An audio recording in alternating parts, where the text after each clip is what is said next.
Ada luka yang tak berdarah, tapi terasa perih setiap hari, bahkan saat sedang tersenyum. Namanya Raras.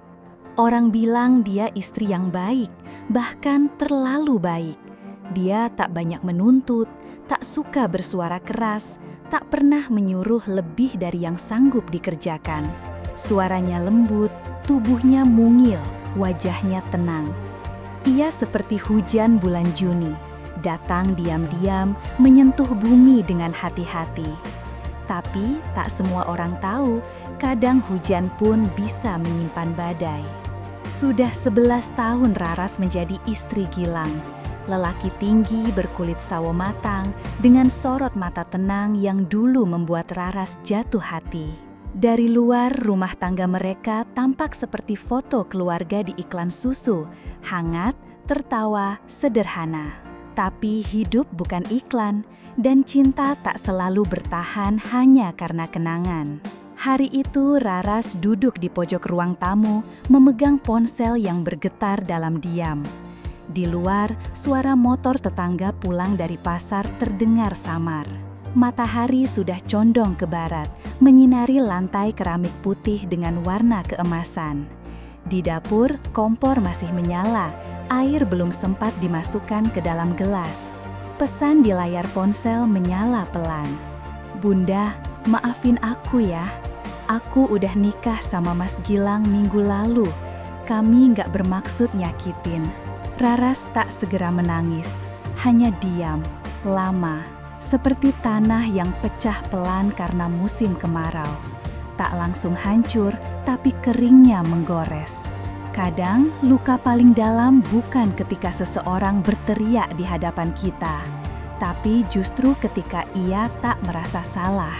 Gilang pulang malam itu seperti biasa, membawa sebungkus nasi goreng langganan, mengelus kepala anak mereka Rafa yang sedang menggambar robot di meja makan. Duduk, lalu tertawa melihat tayangan sinetron di TV. Raras masih diam, masih mencoba mempercayai bahwa suaminya kini bukan hanya miliknya. Bukan karena dia tak tahu cinta bisa berubah arah, tapi karena dia percaya pernikahan adalah rumah yang dibangun berdua, bukan tempat menampung tamu baru yang datang tanpa permisi. Dan yang paling menyakitkan bukan pengkhianatan itu sendiri, tapi kenyataan bahwa Gilang, lelaki yang dulu berjanji di depan penghulu, mengira ini bisa dimaafkan hanya dengan sepiring nasi goreng dan senyum seolah semua baik-baik saja. "Aku cuma manusia biasa, Ras," kata Gilang suatu malam 2 hari setelah pengakuan itu. "Aku butuh teman bicara, butuh seseorang yang ngerti aku. Aku sayang kamu." Tapi kalimat itu menggantung seperti jemuran di musim hujan, basah, berat, dan tak tahu kapan bisa kering. "Tapi kamu nikah sama orang lain." Raras menjawab lirih, tanpa amarah, tanpa air mata, hanya datar. Tapi dari datarnya itu terdengar luka yang mengendap lama, luka yang tak menggelegar tapi menggerus pelan-pelan. Gilang menunduk, tak punya jawaban. Dan malam itu, untuk pertama kalinya dalam 11 tahun, Raras tak menyiapkan teh hangat untuk suaminya. Dia hanya duduk di meja makan, memandangi gelas kosong yang tak lagi ia isi. Ini bukan kisah tentang istri sempurna atau suami bajingan. Bukan juga tentang benar atau salah, tapi tentang perempuan biasa yang tiba-tiba harus belajar hidup dengan kenyataan bahwa ternyata tak cukup satu istri untuk suaminya. Terima kasih yang sudah subscribe dan like. Saya doain hari ini mendapatkan rezeki yang melimpah dan disembuhkan dari segala penyakit. Jangan lupa absen di kolom komentar dari daerah mana saja kamu menonton video ini.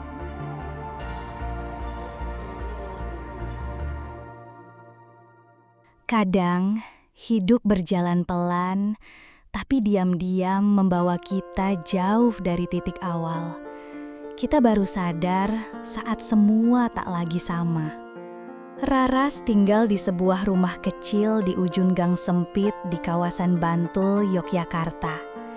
Rumah itu sederhana, bercat putih kusam, dindingnya sempat retak karena gempa kecil beberapa tahun lalu. Tapi disitulah semua kenangan dibangun. Dapur mungil dengan wajan tua peninggalan ibunya, kipas angin berdengung di pojok ruang tengah, dan tanaman lidah mertua yang ditaruh di pot bekas kaleng biskuit berjajar di teras depan. Setiap pagi, aroma nasi goreng dari warung sebelah dan suara ibu-ibu menyapu halaman menyatu jadi bagian dari irama hidupnya. Tetangga di sini ramah, mereka mengenal satu sama lain. Tapi seperti umumnya masyarakat kecil, kabar tak butuh waktu lama untuk menyebar. Apalagi kabar seperti ini, tentang suami yang menikah lagi diam-diam. Raras adalah guru TK di PAUD yang jaraknya hanya 15 menit jalan kaki dari rumah. Di sekolah, dia dikenal penyabar dan lembut. Anak-anak memanggilnya Bu Guru Raras dengan wajah ceria, sementara para ibu suka curhat soal rumah tangga padanya. Ironisnya, mereka semua mengira hidup Raras sempurna. Padahal hatinya diam-diam lapuk. Tapi siapa yang tahu kan? Gilang bekerja di salah satu kantor pembiayaan kendaraan. Jabatan kepala cabang membuatnya sering bepergian keluar kota. Ia pria yang, di mata banyak orang, terlihat bertanggung jawab dan mapan. Punya mobil dinas, bisa membiayai sekolah anak, dan rutin memberi nafkah. Tak pernah ada tanda kekerasan, tak ada kata kasar. Justru itu yang paling menyakitkan bagi Raras. Dia tak bisa menyalahkannya sepenuhnya, karena Gilang pandai menyembunyikan luka yang ia goreskan di balik wajah yang tenang dan perlakuan yang baik-baik saja. Anak mereka, Rafa, baru berusia 8 tahun. Bocah laki-laki yang punya kebiasaan menggambar robot di buku pelajaran. Sering bertanya, "Bunda kenapa diam aja?" Atau "Ayah kenapa jarang pulang sekarang?" dengan mata polosnya. Raras ingin menjawab jujur, tapi bagaimana menjelaskan pada anak bahwa dunia tak selalu adil, bahkan di rumahnya sendiri. Tokoh lain muncul di hidup Raras, Dinda, adik kandungnya, seorang janda muda yang tinggal 2 kampung dari rumah Raras. Dinda berbeda dari Raras, punya lidah tajam dan hati berapi. Ia orang yang selalu berkata langsung pada intinya tanpa peduli norma sosial. Ketika Dinda tahu kabar pernikahan Gilang dengan perempuan lain, ia langsung datang malam-malam membawa sekotak martabak dan amarah. "Kak Raras, serius, kakak tuh gak bisa diem aja gini. Dia nginjek harga diri kakak. Ini bukan cuma soal cinta, tapi soal prinsip." Raras hanya menatap Dinda dengan mata senduh. Bibirnya bergerak pelan. "Aku capek marah, Din. Aku cuma mau ngerti, kenapa?" Dinda menggeleng, jengkel. Tapi ia juga tahu kakaknya bukan perempuan lemah. Hanya perempuan yang sedang menyimpan badai dengan cara yang berbeda. Perempuan yang dipilih Gilang sebagai istri kedua bernama Nisa. Usianya lebih muda, sekitar 25 tahun. Lulusan kampus swasta di Jogja. Bekerja sebagai customer service di kantor yang sama dengan Gilang. Belum banyak yang tahu tentang Nisa, selain bahwa dia manis, murah senyum, dan kini menyandang status istri dari suami orang. Yang lebih menyakitkan, Nisa sempat mengenal Raras. Pernah bertamu sekali, bahkan pernah memanggilnya Bunda dengan sopan saat main ke rumah di hari Lebaran tahun lalu. Waktu itu, Raras mengira dia teman kerja Gilang. Tak pernah menyangka dia sedang menyambut perempuan yang akan menjadi madu dalam rumahnya sendiri. Waktu berjalan, tapi luka tak ikut pergi. Lingkungan sekitar mulai berbisik. Ada tetangga yang sok prihatin tapi tak sungguh peduli. Ada pula yang berkata, "Ya udah, takdirnya, sabar aja." Seolah rasa sakit bisa diselesaikan hanya dengan kata-kata pasrah. Raras mulai berubah, tak lagi seceria di sekolah. Tak banyak bicara di pengajian ibu-ibu, tapi dia masih menjalankan semuanya. Mengantar Rafa sekolah, memasak untuk Gilang saat dia pulang, menyiram tanaman di pagi hari. Seseorang pernah berkata, perempuan Indonesia itu kuat karena mereka terbiasa menahan. Dan Raras adalah wujud nyata dari itu. Tapi, sampai kapan? Kadang, yang membuat hati patah bukan karena perbuatannya, tapi karena dia pernah begitu kita percaya. Hari itu, langit mendung. Angin berhembus pelan dari jendela dapur yang sedikit terbuka. Suara radio tetangga terdengar samar, memutar lagu lawas Didi Kempot. Raras sedang merapikan setrika baju kerja Gilang seperti biasa. Lengan kemeja putih itu ia luruskan pelan, dengan hati-hati. Seolah setiap helai benangnya adalah ikatan cinta yang ia rawat sejak dulu. Tapi hari itu ada yang berbeda. Rafa pulang lebih cepat dari sekolah. Langkahnya terburu-buru, napasnya tersengal. "Bunda," katanya sambil menahan tangis. "Tadi teman-teman di sekolah ngeledekin aku. Katanya ayah nikah lagi. Bener nggak, Bun? Bener ayah punya istri 2? Raras membeku. Napasnya seperti tertahan. Setrika di tangannya nyaris jatuh ke lantai. Bukan karena pertanyaannya, tapi karena ini pertama kalinya Rafa harus merasakan luka yang seharusnya bukan milik anak-anak. Dan Raras tak punya kata-kata yang cukup baik untuk menjelaskan apa yang bahkan tak bisa ia pahami sendiri. Dia duduk di lantai, menarik Rafa ke pelukannya. "Maaf ya nak, hanya itu yang bisa keluar." Malam harinya, Raras mencoba bicara dengan Gilang. Dengan nada yang tenang, tapi dalam diamnya penuh amarah yang tertahan. "Mas, Rafa udah tahu. Anak kita diledekin di sekolah. Kamu sadar nggak? Ini bukan cuma soal kamu dan aku lagi." Gilang menunduk. Tapi kali ini tidak diam. "Aku tahu, Ras. Aku salah. Tapi aku nggak bisa mundur lagi. Nisa udah sah. Kita nikah di luar kota. Keluarga dia tahu, orang tuaku juga tahu. Aku cuma minta kamu tetap di sini. Aku nggak minta lebih." "Nggak minta lebih?" Raras nyaris tertawa, tapi tidak lucu. Matanya mulai basah. "Kamu ambil hakku, kamu hancurin kepercayaanku, dan kamu bilang nggak minta lebih." Gilang mendekat, mencoba menyentuh tangannya, tapi Raras menarik diri. "Aku masih istrimu, Mas, tapi rasanya aku bukan rumahmu lagi. Aku cuma sisa dari apa yang kamu pernah cintai." Gilang tak menjawab, hanya duduk menunduk.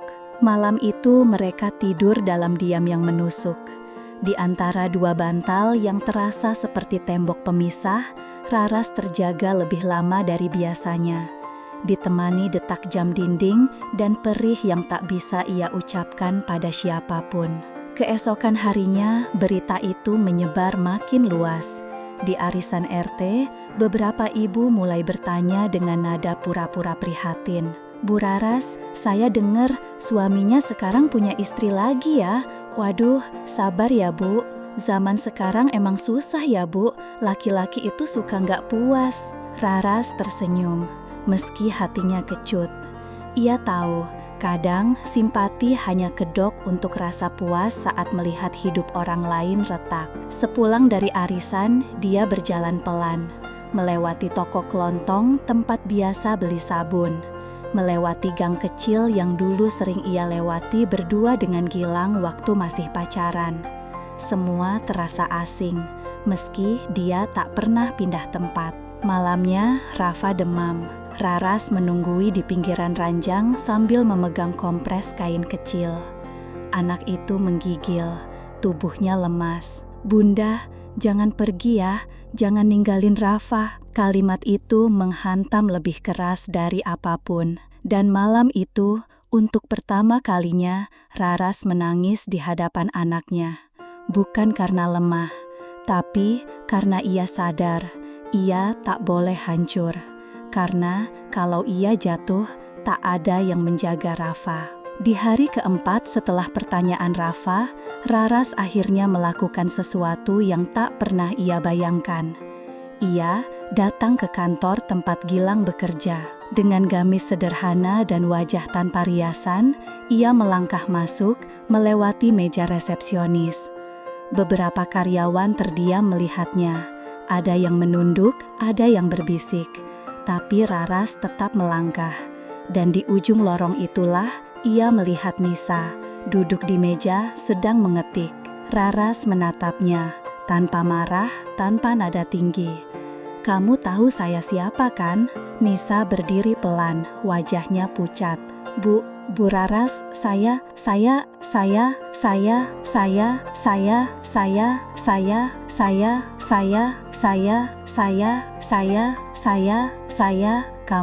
kamu, saya nggak akan teriak. Saya cuma mau kamu tahu satu hal." Suara Raras pelan tapi dalam. "Kamu nggak akan pernah bisa menggantikan tempat saya. Dan kamu harus siap menanggung apa yang kamu rampas." Lalu ia pergi, tanpa kata tambahan, tanpa air mata. Karena kadang kekuatan seorang perempuan tak terlihat dari bagaimana dia bertahan, tapi dari cara dia memilih untuk tetap anggun bahkan saat seluruh dunia mencoba menjatuhkannya. Dan sejak hari itu, Raras tahu hidupnya tak akan sama lagi. Kadang yang paling menyakitkan bukan saat ditinggalkan, tapi saat kita tetap dipertahankan, hanya setengah hati. Hari-hari setelah itu berjalan seperti mimpi buruk yang tak kunjung usai. Tapi bukan mimpi dengan teriakan atau darah, melainkan mimpi sunyi yang membungkam perlahan hati seorang perempuan yang masih saja berharap meski tahu harapannya sia-sia. Raras tetap menjalani rutinitasnya. Bangun sebelum subuh, menanak nasi, menyiapkan bekal Rafa, menyiram tanaman, berangkat ke PAUD. Semua masih sama, seolah rumah tangganya tak sedang retak. Tapi dari cara ia melipat baju, dari raut wajahnya yang makin pucat, dari senyumnya yang tidak sampai ke mata, orang yang jeli akan tahu ia sedang menahan dunia agar tidak ambruk di atas pundaknya. Sementara itu, Gilang makin jarang pulang. Kalaupun pulang, hanya sebentar, membawa oleh-oleh dari luar kota, pura-pura menanyakan kabar Rafa, lalu tertidur di ruang tamu. Rara sudah tak lagi bertanya, karena setiap kali ia bertanya, jawaban Gilang selalu sama. "Aku masih tanggung jawab, Ras. Aku masih sayang kalian kok. Tapi aku juga punya keluarga di sana sekarang."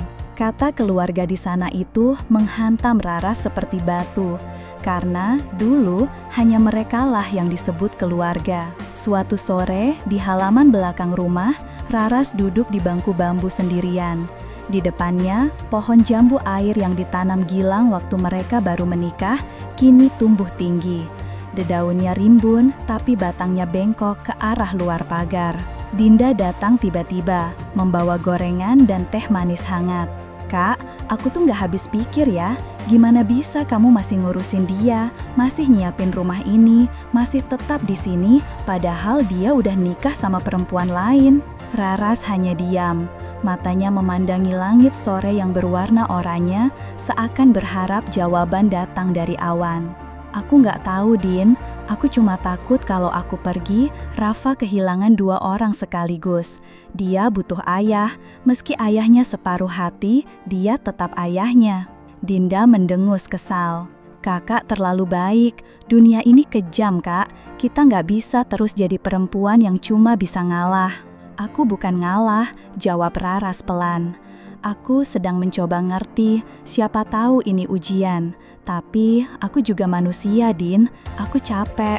Dan disitulah Dinda tahu, kakaknya tidak lemah. Tapi ia terlalu lama bertahan sendirian dalam sunyi yang tak pernah dimengerti siapapun. Seminggu kemudian, Rafa ulang tahun ke-9. Raras menyiapkan kue buatan sendiri, balon-balon warna biru dan putih, serta nasi tumpeng kecil. Ia mengirim pesan ke Gilang.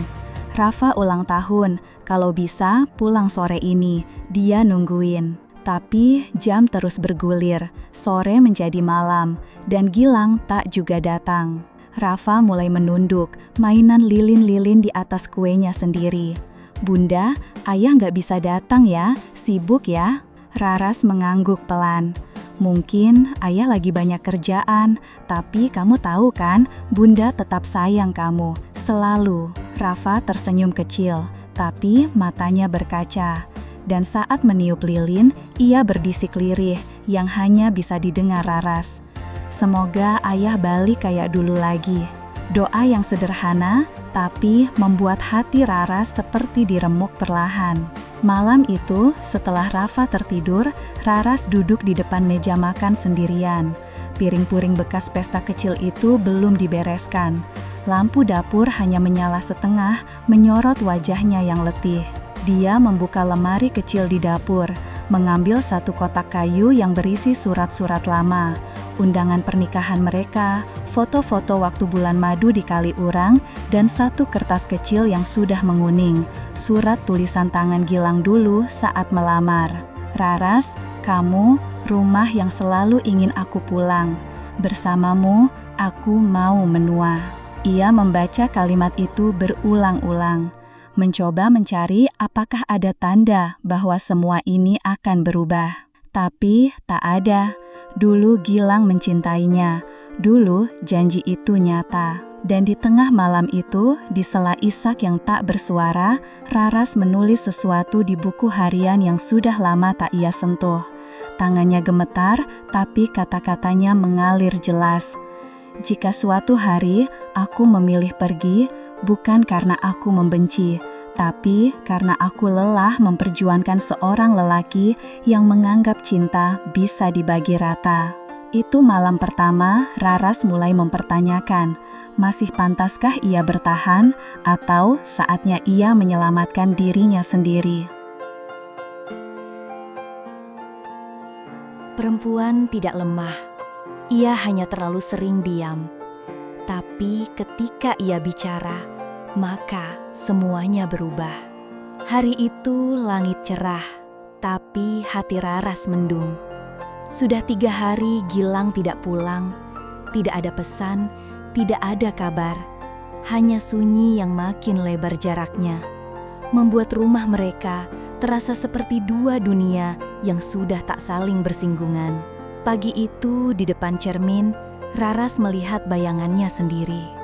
Rambutnya kusut, matanya sembab, dan kulitnya lebih pucat dari biasanya. Ia tersenyum getir. Apa ini wajah perempuan yang katanya kuat? Gumamnya lirih. Di luar, suara anak-anak kecil bermain sepeda berlomba-lomba meneriakkan nama mereka. Raras menarik napas panjang, lalu merapikan rambutnya. Hari itu, ia tak ingin terlihat lelah. Ia ingin, setidaknya untuk sehari saja, berhenti menjadi perempuan yang terus mengalah. Dinda datang menjelang siang, membawa kabar yang ia tahan sejak pagi. "Kak, aku tadi lihat mereka." Raras menoleh. "Siapa?" "Mas Gilang sama Nisa di mall, pegangan tangan, sama anak kecil juga. Mungkin anaknya dia atau anaknya Nisa. Aku nggak tahu." Raras diam, tapi detak jantungnya seperti ingin pecah. Ia menggenggam ujung jilbabnya erat-erat. "Kamu yakin aku nggak akan datang ke sini kalau aku cuma kira-kira, Kak? Aku lihat sendiri dan aku nggak tahan lihat kakak terus disakiti." Raras berdiri, mendekat ke rak buku kecil di ruang tamu. Di atasnya ada bingkai foto mereka berdua, pernikahan 11 tahun lalu. Ia ambil foto itu dan meletakkannya di dalam laci. Aku mau ketemu dia. Malamnya, Raras menunggu Gilang di rumah. Untuk pertama kalinya, ia tidak menyambut suaminya dengan teh manis hangat. Tidak juga dengan senyum atau pertanyaan basa-basi. Hanya tatapan yang tenang, tapi penuh api. Gilang datang lewat pukul 8. Lelah atau pura-pura lelah, tidak jelas. Ia membuka pintu, menaruh tas kerja di sofa, dan tersenyum kecil. Maaf pulangnya malam lagi, tadi ada rapat mendadak. Raras memandangnya lurus-lurus. Mas, aku tahu kamu tadi di mall sama Nisa. Gilang membeku. Bibirnya terbuka sedikit, tapi tak ada kata yang keluar. Aku nggak butuh penjelasan. Aku cuma mau kamu dengar aku. Raras berdiri, tegak, seperti karang yang menahan ombak. Aku sudah cukup lama diam, cukup lama mikir, cukup lama nahan, cukup lama pura-pura kuat. Tapi Mas, ini rumah, bukan tempat menaruh luka. Aku masih suami kamu, Ras, dan aku masih istri kamu. Tapi kamu yang pilih menjadikan aku separuh istri. Gilang mencoba mendekat, tapi kali ini Raras mundur. Bukan karena takut, tapi karena sadar ia tak mau disentuh oleh cinta yang terbagi. Aku bukan perempuan sempurna, tapi aku pernah jadi satu-satunya untukmu. Dan itu cukup bagiku, tapi tidak cukup untukmu, ya kan? Gilang tertunduk, tangannya mengepal, suaranya pelan. Aku nggak tahu kenapa bisa kayak gini, Ras. Aku sayang kalian semua. Aku cuma laki-laki yang nggak bisa memilih, tapi tetap ingin semuanya. Raras menyambung kalimat itu dengan tajam. Mas pikir adil itu artinya membagi waktu, membagi perhatian, membagi cinta. Enggak Mas, adil bukan soal jumlah, tapi soal hati. Dan hati kamu sudah bukan di sini lagi. Raras menarik napas, matanya mulai berkaca. Tapi ia tahan. Ia ingin tegar, setidaknya kali ini. Aku capek Mas, aku butuh ruang untuk sembuh, untuk mikir, untuk tahu masih layak gak aku bertahan. Kamu mau minta cerai? Pertanyaan itu jatuh seperti batu besar. Raras terdiam, lama. Lalu ia menggeleng pelan. Belum, tapi aku mau kamu keluar dari rumah ini sementara. Sampai aku tahu apa arti diriku buatmu. Bukan sebagai sisa, tapi sebagai istrimu yang utuh. Malam itu Gilang mengemasi barang-barangnya. Tanpa perlawanan, tanpa penjelasan lebih. Rafa tertidur lebih awal, tak tahu bahwa malam itu ayahnya tak akan tidur di rumah. Raras duduk sendiri di ruang tengah. Di pangkuannya, surat tulisan tangan yang ia temukan di laci beberapa hari lalu. Surat lamaran Gilang dulu. Ia membaca sekali lagi, lalu melipatnya pelan. Di luar, hujan turun tiba-tiba. Membasahi jendela, menabuh genteng, seolah langit pun ikut menangis. Tapi di dalam hatinya, perlahan ada ruang kosong yang mulai terasa lega. Karena malam itu, untuk pertama kalinya, Raras berdiri untuk dirinya sendiri. Dan itu adalah awal dari keputusan yang akan mengubah semuanya. Saat perempuan berhenti bicara, bukan karena tak ada yang ingin diucapkan, tapi karena luka sudah mengajari mereka untuk diam dengan elegan. Sudah 5 hari sejak Gilang pergi dari rumah. Bukan dengan pertengkaran, bukan pula dengan teriakan, tapi dengan langkah pelan dan pintu yang ditutup hati-hati. Tak ada barang yang dibanting, tak ada drama, hanya keheningan dan sisa wangi bagi Gilang di lemari. Raras menjalani hari-harinya dalam sunyi yang baru. Bukan sunyi karena ditinggalkan, tapi sunyi yang ia pilih sendiri. Ia tidak lagi menunggu suara kunci berputar di malam hari, tidak lagi menyiapkan 2 gelas teh atau menyisakan nasi di Magicom. Kini rumah itu miliknya, utuh, sekaligus hampa. Di sekolah, Bu Kepala sempat menegurnya, lembut tapi waspada. Bu Raras, kalau ibu butuh waktu istirahat, kami bisa bantu alihkan kelasnya ke guru lain dulu. Ibu kelihatan lelah. Raras hanya tersenyum. Saya baik-baik saja, Bu. Mengajar anak-anak justru bikin saya lupa sesak di dada. Karena memang begitu adanya. Saat Raras menyanyi bersama anak-anak TK, menuntun tangan-tangan mungil yang belajar menulis huruf A, atau mengusap air mata bocah yang rebutan krayon, ia merasa hidupnya punya makna. Bukan sebagai istri, tapi sebagai dirinya sendiri. Suatu malam, Rafa bertanya pelan di meja makan, "Bunda, ayah pindah rumah ya?" Raras meletakkan sendoknya perlahan, menatap mata anak itu. "Ayah lagi butuh waktu sendiri, Nak, tapi kamu tetap bisa ketemu ayah kapan saja. Kamu mau ketemu ayah?" Rafa mengangguk, tapi tak sepenuhnya yakin. Ayah kayaknya lebih sayang rumah barunya.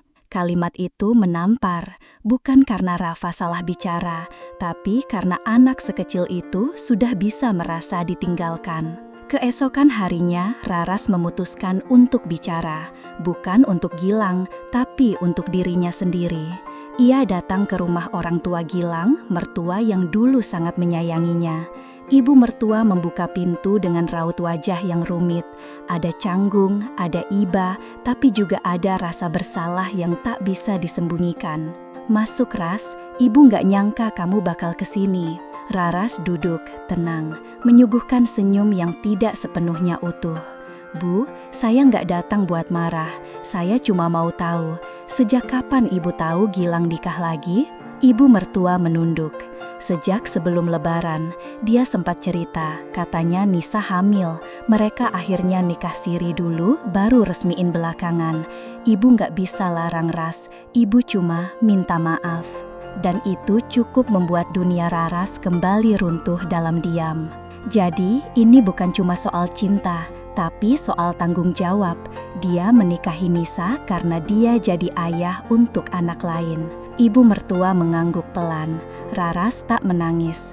Ia hanya menggenggam jemarinya erat-erat di pangkuan. "Saya bisa terima kalau cinta berpindah, tapi saya nggak siap kalau harus berbagi seorang ayah untuk anak saya." Malam harinya, Gilang menghubunginya lewat pesan. "Ras, aku minta kita ngobrol, bukan sebagai suami istri, tapi sebagai dua orang tua Rafa. Besok bisa?" Raras menatap layar ponsel lama sekali, lalu membalas, "Datang jam 7 malam, Rafa mau ketemu." Tepat pukul 7 malam, Gilang datang. Tidak lagi dengan wajah percaya diri seperti biasanya, tapi dengan wajah seorang lelaki yang tahu bahwa ia telah kehilangan sesuatu yang berharga dan mungkin tak akan kembali. Rafa langsung memeluk ayahnya. Mereka duduk di ruang tamu, berbicara tentang sekolah, tentang ulang tahun, dan tentang robot-robotan yang sudah dikumpulkan Rafa. Dan saat Rafa mulai mengantuk, Raras mengantar anak itu ke kamar, mengecup dahinya, lalu kembali ke ruang tamu. Gilang duduk dengan tangan di antara lutut, menatap lantai, tak seperti biasanya. "Aku tahu aku salah, Ras, dan mungkin aku nggak layak dimaafkan, tapi aku pengen kita tetap bisa jadi orang tua yang baik buat Rafa." Raras duduk di seberangnya. "Aku nggak mau Rafa tumbuh dengan kebohongan, tapi aku juga nggak bisa berpura-pura kita baik-baik saja. Aku mau pisah rumah dulu, bukan karena aku nggak cinta, tapi karena aku mau tahu rasanya hidup bukan sebagai bayangan." "Ras, kamu masih mau pertahanin pernikahan ini?" Raras diam, lalu berkata lirih, "Aku masih mencintaimu, tapi aku mulai mencintai diriku lebih." Malam itu, mereka bicara lama tentang keputusan, luka, dan masa depan. Tidak semua jelas, tidak semua selesai, tapi ada satu yang pasti. Untuk pertama kalinya, Raras tak lagi menunggu perubahan dari Gilang. Ia sedang bersiap untuk membangun hidupnya sendiri, entah dengan atau tanpa Gilang di sisinya. Karena pada akhirnya bukan suami yang membuat seorang perempuan kuat, tapi luka yang ia rawat sendiri dan keberanian untuk tetap bangkit. Ada saatnya perempuan tidak menunggu dipilih, tapi memilih jalannya sendiri. 2 bulan berlalu sejak malam itu. Sejak percakapan panjang antara Raras dan Gilang, yang meski tak berakhir dengan keputusan hitam putih, tapi membuka pintu bagi Raras untuk menata ulang hidupnya. Sejak hari itu, Raras mulai merasa lega. Bukan karena luka hilang, tapi karena ia berhenti berharap. Dan ternyata, di titik itu, hidup terasa lebih ringan. Rafa kini sudah terbiasa dengan jadwal baru. 2 minggu sekali ia bertemu Gilang, biasanya di rumah makan sederhana atau taman kota. Raras selalu mengantar, lalu pergi menunggu di tempat lain. Hubungan mereka bukan lagi suami istri yang saling menyimpan luka, tapi 2 orang tua yang belajar berbagi cinta tanpa harus tinggal dalam satu atap. Di rumah, suasana tak lagi sepi seperti dulu. Dinda mulai sering menginap, bahkan kadang membawakan makanan kesukaan Rafa, mie nyemek buatan tangan Dinda yang pedas dan gurih. "Kak, aku lihat kamu sekarang beda. Ada cahaya di mata kamu yang dulu hilang," ucap Dinda sambil melipat baju di ruang tengah. Raras tersenyum. "Mungkin karena aku udah berhenti nyalahin diri sendiri. Aku udah gak cari-cari alasan kenapa dia berubah. Karena yang salah bukan aku, bukan juga cinta, tapi cara dia memperlakukan cinta itu." Mereka terdiam sejenak, lalu tertawa ringan, seperti 2 saudara yang akhirnya bisa menghela nafas setelah badai panjang. Raras mulai menulis lagi. Dulu, ia suka menulis puisi kecil di buku harian. Kini, ia mulai membagikannya di media sosial. Tak disangka, banyak yang membaca.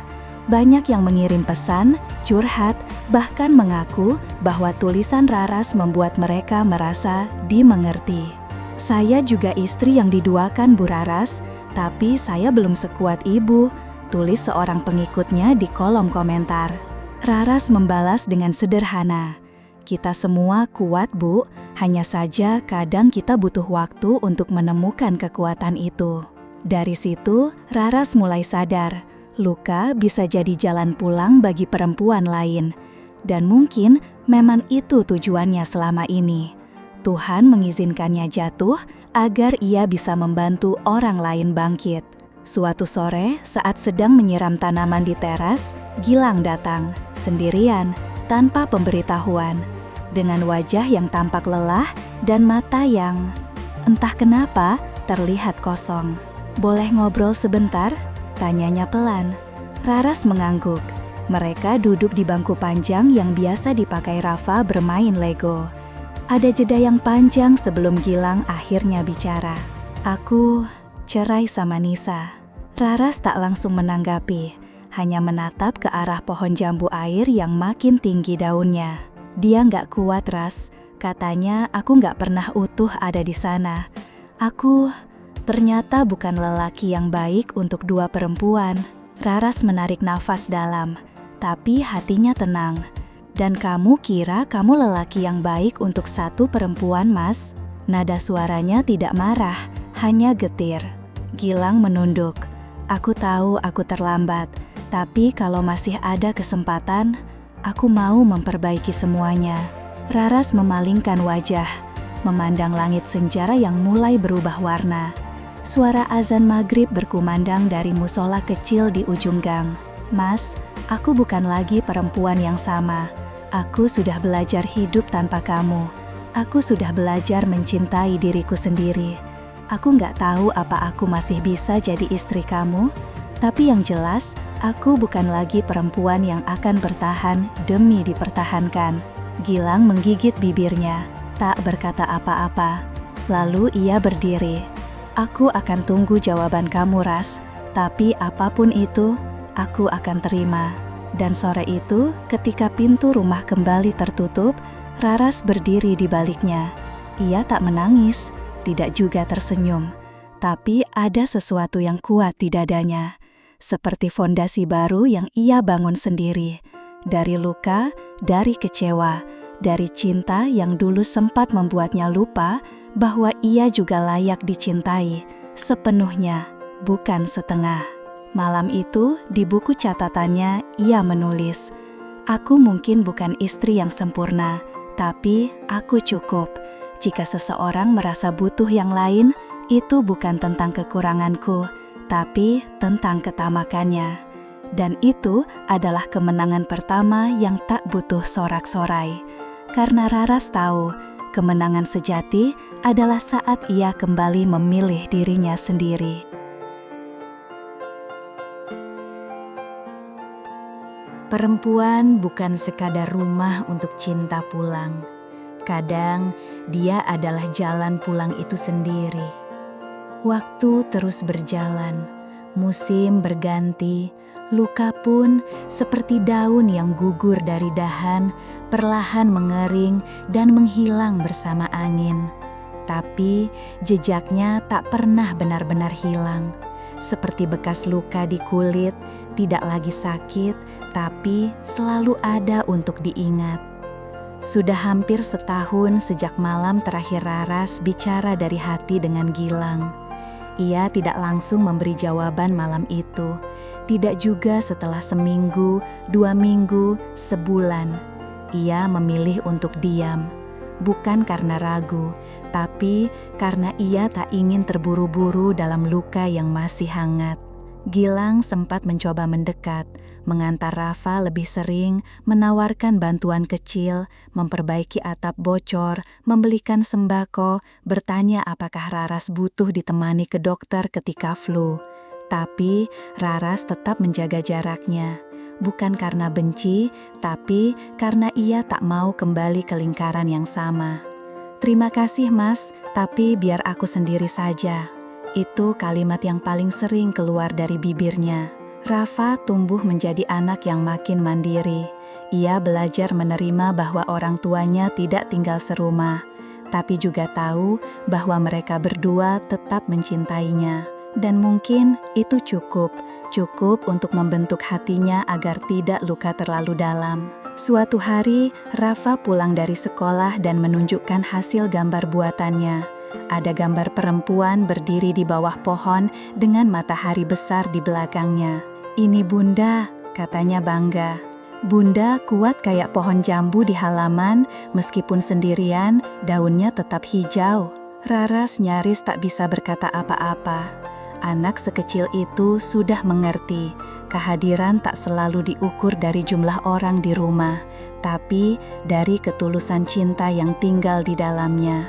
Beberapa bulan kemudian, Raras memutuskan untuk melangkah lebih jauh. Ia mengajukan mutasi sebagai guru ke sekolah yang lebih besar di kota. Ia juga mulai mengikuti pelatihan menulis dan berbicara di forum perempuan. Bahkan beberapa puisinya dimuat di media lokal. Ia tidak lagi hanya menjadi istri yang diselingkuhi. Ia adalah Raras, perempuan yang jatuh tapi memilih bangkit. Perempuan yang pernah dianggap cukup untuk setengah cinta, tapi kini tahu ia pantas dicintai utuh oleh siapapun, termasuk dirinya sendiri. Gilang, ia tetap hadir dalam hidup Rafa, tapi tidak lagi dalam hidup Raras. Mereka kini seperti dua rel yang berjalan sejajar, beriringan demi anak, tapi tak pernah bersatu lagi. Dan ketika akhirnya Gilang menyadari bahwa Raras tak akan kembali, ia berkata dalam satu pesan terakhir, "Maaf, aku kehilanganmu bukan karena tak mencintaimu, tapi karena aku tidak tahu cara mencintai satu orang dengan benar." Raras membaca pesan itu dalam diam, lalu menghapusnya, tanpa balasan, tanpa dendam. Karena pada akhirnya ada perpisahan yang tak butuh air mata, hanya butuh penerimaan. Di suatu sore yang tenang, Raras duduk di teras rumah. Sambil menyeruput teh, ia membuka halaman terakhir buku harian lamanya dan menulis, "Aku bukan perempuan yang sempurna. Aku pernah patah, pernah merasa tak cukup, tapi ternyata cukup atau tidaknya aku bukan ditentukan oleh siapa yang mencintaiku, tapi oleh caraku mencintai diriku sendiri." Dan di bawah kalimat itu, ia menambahkan, "Tak cukup satu istri untuk suamiku, tapi aku cukup untuk diriku sendiri." Sore itu, matahari tak terasa terlalu terik, angin bertiup pelan, dan di hati Raras tidak ada lagi luka yang menganga, hanya kenangan yang membentuk siapa dirinya hari ini. Perempuan yang memilih berdiri ketika semua orang memintanya tetap duduk. Perempuan yang menolak dilukai 2 kali dengan alasan cinta. Perempuan yang akhirnya pulang pada dirinya sendiri.